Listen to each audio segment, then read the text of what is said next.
नमः परमहंसास्वदितचरणकमलचिन्मकरन्दाय भक्तजनमानसनिवासाय श्रीरामचन्द्राय।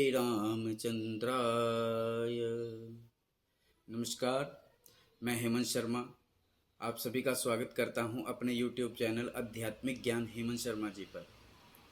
वीडियो को शुरू करने से पहले सभी से प्रार्थना करूंगा कि मेरे चैनल को सब्सक्राइब एवं लाइक करें। तो आज हम बात करते हैं कि हमारा अंतिम कैसा होना चाहिए, क्योंकि अंतमति सो गति। एक समय की बात है, एक प्रकांड विद्वान ब्राह्मण हुआ करते थे। वो इतने तपस्वी थे कि उनको अपने भूत भविष्य और वर्तमान का पता था। तो पुराने समय में गुरुकुल की परंपरा होती थी, तो वो भी एक गुरुकुल में आचार्य थे। तो हुआ क्या, एक दिन उन्होंने अपने शिष्यों से कहा कि पुत्रों, जब मेरी मृत्यु होगी ना, तो इस मंदिर की घंटियां बजेंगी और तुम समझ लेना गुरुजी को मोक्ष मिल गया। और इतना कह करके वह दिनचर्या में लगने लग गए, शिक्षा देने लग गए, पढ़ाने लग गए।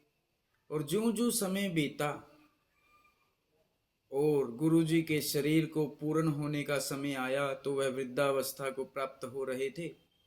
एक दिन जंगल में जा रहे थे, मंदिर से वापस आते आते उन्हें भूख और प्यास लगी और काल के प्रभाव से वह एक वृक्ष के नीचे बैठ गए जो आम का वृक्ष था। अब उनको भूख ऐसी लगी कि उनको कुछ भी चीज पाने की इच्छा हुई।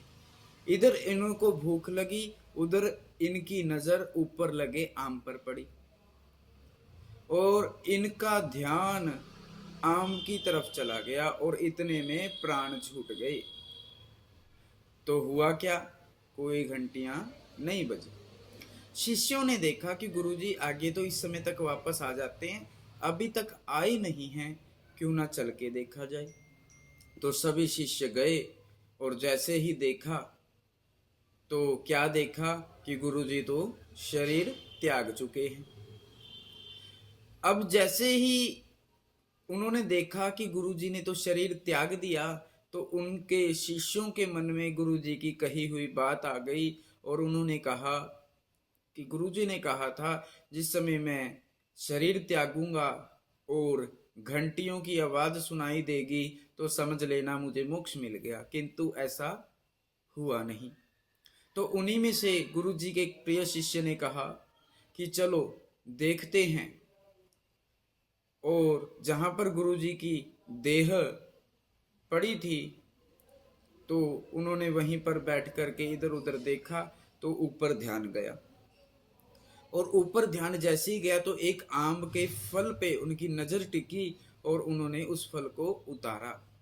और जैसे ही उस फल को खोल के देखा तो उसमें एक कीड़ा था। तो बालकों को समझने में देर नहीं लगी कि गुरुजी के प्राण छूटते समय ध्यान इस फल में चला गया होगा।